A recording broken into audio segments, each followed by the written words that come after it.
Professional wrestling is a spectacle that combines athleticism, storytelling, and larger-than-life personas. However, behind the glitz and glamour of the squared circle lies a darker reality that has claimed the lives of many wrestlers far too soon. Drug overdoses, a recurring tragedy in the industry, have robbed fans of talented performers and families of loved ones. This video reflects on the lives and untimely deaths of all wrestlers who succumbed to this heartbreaking fate, shedding light on the systemic issues that have plagued professional wrestling for decades. Welcome to Wrestling with Me, the ultimate destination for wrestling fans. Get ready to dive into the world of high-flying action, jaw-dropping moments, and all the drama inside the squared circle. Whether you're here for legendary matches or in-depth analysis, this is the place to be. Don't forget to hit subscribe and ring the bell to stay in the loop as we bring you the best wrestling content every week. So, without any order of deaths, we will begin. Brian Pillman was known for his wild and unpredictable persona both in the ring and outside of it, and his tragic death at the age of 35 left a lasting impact on the wrestling community. Throughout his career, Pillman was an incredibly gifted athlete, known for his work in both the WWF and WCW. However, his wild personality was often mirrored by personal struggles with drug abuse. Throughout the 1990s, Pillman's personal life spiraled out of control as he became addicted to painkillers and other substances. His death in 1997 was officially attributed to heart failure caused by an overdose, with reports indicating that his extensive use of painkillers and other drugs had a significant role in weakening his body. Pillman's story underscores the dangers of substance abuse in wrestling, where many wrestlers relied on painkillers to cope with the physical toll the industry took on their bodies. His passing highlighted the need for better health and wellness support for wrestlers and the often overlooked psychological effects of fame and pressure. Roode was one of wrestling's most charismatic and technically gifted performers, often regarded as one of the best heels of his era. His passing in 1999 shocked fans and colleagues alike. Roode's battle with drug addiction is well documented, and like many wrestlers of his generation, he had been prescribed painkillers to deal with the physical strains of wrestling. His lifestyle also included anabolic steroid use, which contributed to the early onset of heart issues. Roode's sudden death was a result of a heart attack, which doctors later revealed to have been caused by years of steroid abuse and prescription drug use. The cause of death emphasized the long-term health risks associated with the culture of substance abuse in professional wrestling, where physical and mental pressures often led to dangerous habits that ultimately shorten lives. Roode's death is a poignant reminder of the hidden dangers behind the tough guy image many wrestlers were expected to uphold. Spicoli was a wrestler who was just getting known as a star in WCW. He was another victim of the pressures of professional wrestling and its associated lifestyle. Spicoli was a talented performer with a unique in-ring style, but his life was marked by struggles with drugs. He had a reputation for long parties and indulging in substances, including painkillers, cocaine, and alcohol. Spicoli's death in 1998, at the age of 27, was a devastating blow to the wrestling community, with his passing officially attributed to a drug overdose. Miss Elizabeth, one of the most beloved figures in wrestling history, tragically passed away in 2003 from a drug overdose. Elizabeth's beauty, elegance, and iconic role as a manager and romantic interest in the WWF's Macho Man Randy Savage's storyline made her one of the most recognizable faces in wrestling. However, behind the glamorous persona was a troubled personal life marked by emotional distress and struggles with substance abuse. Elizabeth's death, which occurred shortly after her departure from wrestling, was the result of a combination of prescription drugs and alcohol. The overdose, coupled with her ongoing struggles with her personal life, highlighted the pervasive nature of substance abuse in wrestling, especially among individuals who lived under the constant spotlight of fame.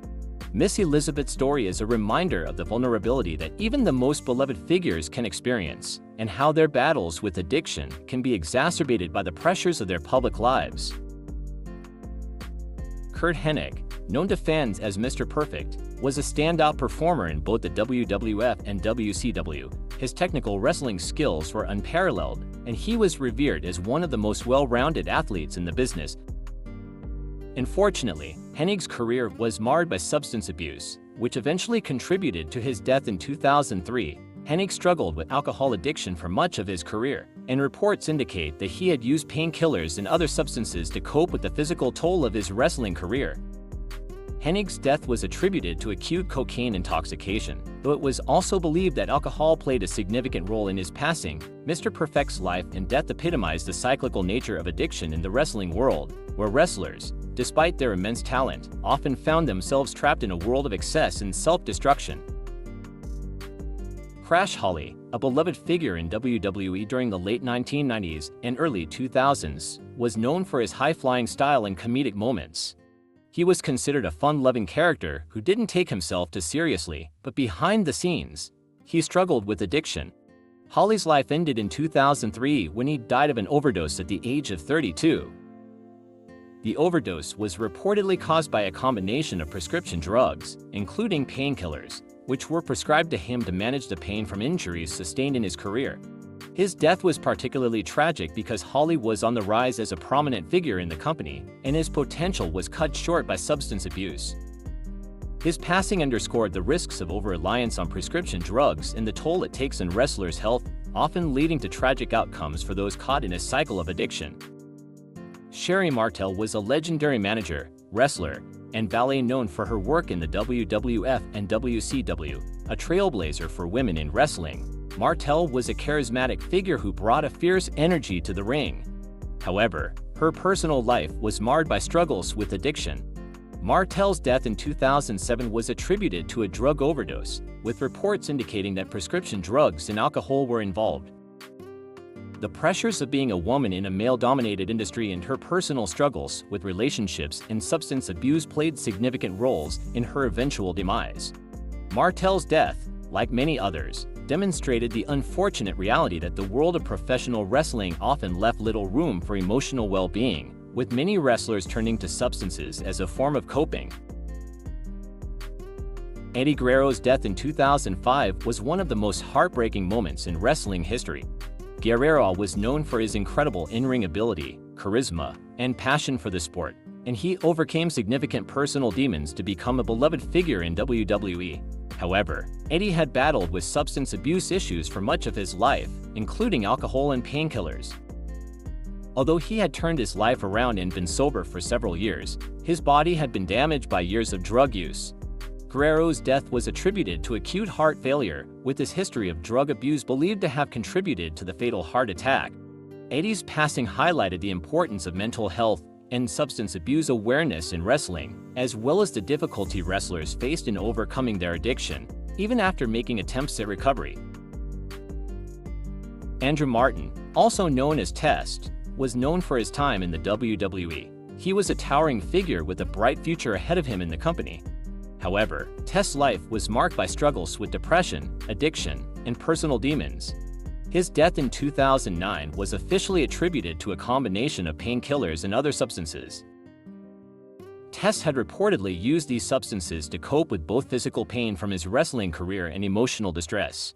His tragic death at the age of 33 shocked the wrestling world, as he had been a young, promising talent. His passing underscored the risks of using drugs as a way to manage the physical and emotional pain that often accompanies a career in wrestling, where wrestlers were sometimes pushed to their limits both inside and outside of the ring. Chyna, one of the most iconic female wrestlers in WWE history, passed away in 2016 at the age of 46. Known for breaking barriers for women in the wrestling world, Chyna became a beloved figure both for her accomplishments and her larger-than-life personality. However, behind the public persona was a woman struggling with substance abuse, depression, and personal trauma. Chyna's struggles with prescription drugs, alcohol, and depression were well known, and her death was ruled as an accidental overdose from a combination of substances. Her passing was a painful reminder of the mental health challenges many wrestlers face, especially those who are often viewed as indestructible public figures but are dealing with insane pain and trauma. Bryan Adams, known for his time in WWE as Crush, was another wrestler whose life was tragically cut short by his struggles with addiction. Adams' death in 2007 at the age of 43 was attributed to an overdose. Adams had long struggled with substance abuse, particularly painkillers, which were often prescribed to him as a result of his injuries. His passing reflected the dangers of relying on pain management drugs in a career that demanded extreme physical exertion.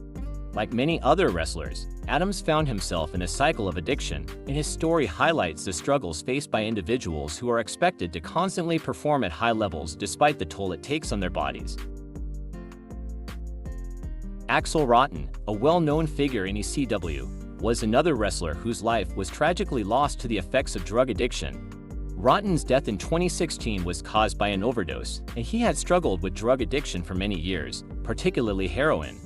His addiction and the toll it took on his body were well known in the wrestling world, and his death was a sobering reminder of the dangers of drug abuse, particularly heroin, which had claimed the lives of many wrestlers over the years.